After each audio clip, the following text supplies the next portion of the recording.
வணக்கம். இன்னைக்கு நாம ஒரு ரொம்பவே சுவாரஸ்யமான விஷயத்த அலசி ஆராய போறோம். இணையத்துல நாம பாக்குற சில விஷயங்கள், குறிப்பா சில நிதி வாக்குறுதிகள் பார்க்க ரொம்ப கவர்ச்சியா இருக்கும். ஆனா உள்ளுக்குள்ள பயங்கர குழப்பமா இருக்கும்.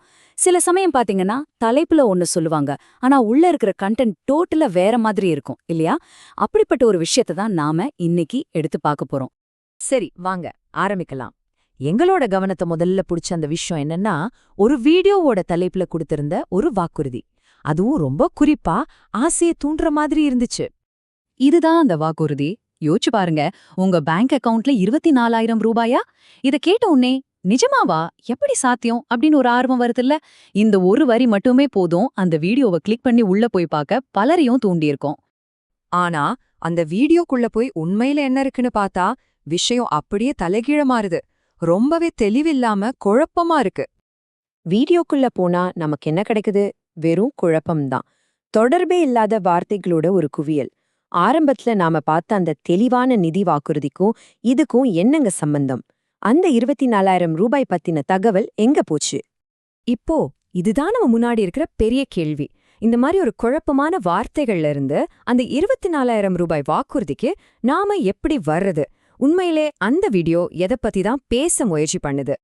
ஓகே, வாங்க இதுக்குள்ள இன்னும் கொஞ்சம் டீப்பா போய் பார்ப்போம். இந்த அர்த்தமே இல்லாத மாதிரி இருக்கிற வார்த்தைகளுக்கு நடுவுல ஏதாவது க்ளூ, அதாவது ஏதாவது துப்பு ஒளிஞ்சிருக்கான்னு தேடுவோம். அப்படி நம்ம தேடும்போது அங்க பாருங்க, சம்பந்தமே இல்லாம 3 சொற்றொடர்கள் கண்ணுல படுது. ஒன்னு கேஸ் இன்சூரன்ஸ், இன்னொன்னு வேலைவாய்ப்பு அலுவலகம், அப்புறம் கேஸ் சிலிண்டர். ஒருவேளை இதுதான் நாம தேடிட்டு இருக்கிற தடயங்களா இருக்குமோ? இந்த தடயங்கள் எல்லாமே பொதுவா எதை காட்டுதுன்னா, கவர்மெண்ட் ஸ்கீம்ஸ், அதாவது அரசாங்கம் மக்களுக்கு கொடுக்கிற நிதி உதவிகள் அல்லது சமூக நலத்திட்டங்கள். ஒருவேளை இந்த வீடியோவும் அப்படி ஒரு திட்டத்தை பத்தி தான் சொல்ல முயற்சி கொண்டதா? வாங்க தொடர்ந்து பார்ப்போம். ஓகே, இப்பதான் மேட்ரே ரொம்ப இன்ட்ரெஸ்டிங் ஆகுது.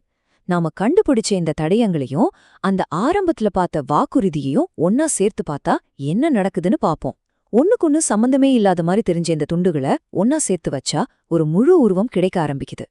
இங்க பாருங்க, ஒரு பக்கம் பேங்க்ல 24,000 ரூபாய்னு ஒரு வாக்குறுதி, இன்னொரு பக்கம் வேலைவாய்ப்பு ஆஃபீஸ், கேஸ் இன்சூரன்ஸ், கேஸ் சிலிண்டர்னு சில க்ளூஸ்.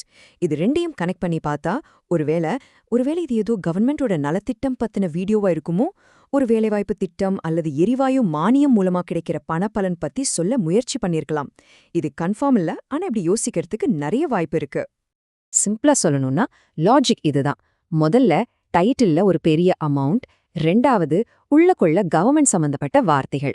சோ இது ரெண்டையும் சேர்த்து பார்த்தா கவர்மெண்ட் கிட்ட இருந்து வர ஒரு பண உதவி பத்தின ஒரு குழப்பமான விளக்கமா இது இருக்கலான்னு நமக்கு தோணுது. சரி, இந்த சின்ன அனாலிசிஸ்ல இருந்து நாம ஆன்லைன்ல பாக்குற கண்டென்ட் பத்தி ஒரு பெரிய விஷயத்த கத்துக்கலாம். அது என்னன்னு பார்க்கலாமா? இங்கதான் அசல் பிரச்சனையே இருக்கு. ஒரு பக்கம் கேக்குறதுக்கே ஆசையா ரொம்ப தெளிவா ஒரு ப்ராமிஸ், இன்னொரு பக்கம் அதை எப்படி பண்றதுனே சொல்லாம ஒரே கன்ஃபியூஷன். இந்த ரெண்டுக்கும் நடுவுல இருக்கிற இந்த பெரிய இடைவெளி தான் நம்ம கவனிக்க வேண்டியது. பெரும்பாலும் இந்த மாதிரி வீடியோக்கள் அதிக கிளிக்குகளை வாங்கணுங்கிற ஒரே நோக்கத்துக்காக தான் உருவாக்கப்படுது. ஏன்னா கிளிக்குகள் மூலமா அவங்களுக்கு விளம்பர வருமானம் கிடைக்கும். ஆக கடைசியா நாம கத்துக்க வேண்டியது என்னன்னா, ஒரு டைட்டில் சூப்பரா இருக்கிறதால மட்டுமே உள்ள இருக்கிற தகவல் கரெக்டா இருக்கும்னு நம்பாதீங்க. எப்பவுமே பெரிய வாக்குறுதிகளை தாண்டி உறுதியான விவரங்கள் என்ன இருக்குன்னு பாருங்க.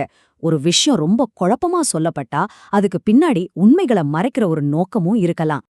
அதனால அடுத்த தடவை நீங்க ஆன்லைன்ல நம்பவே முடியாத அளவுக்கு ஒரு சூப்பரான வாக்குறுதியோ இல்ல ரொம்ப குழப்பமான ஒரு விஷயத்தையும் பாத்தீங்கன்னா, இந்த கேள்விய மட்டும் கேட்டுக்கோங்க. இந்த மெசேஜ் இவ்ளோ தெளிவா இல்லாம இருக்குன்னா சொல்லப்படாத உண்மையான கதை என்னவா இருக்கும்? ஏன்னா அந்த சொல்லப்படாத கதை சில சமயம் உங்க நேரத்தை வீணடிக்கலாம், தவறான தகவலா இருக்கலாம், ஏன் ஒரு மோசடியா கூட இருக்கலாம். யோசிச்சு பாருங்க.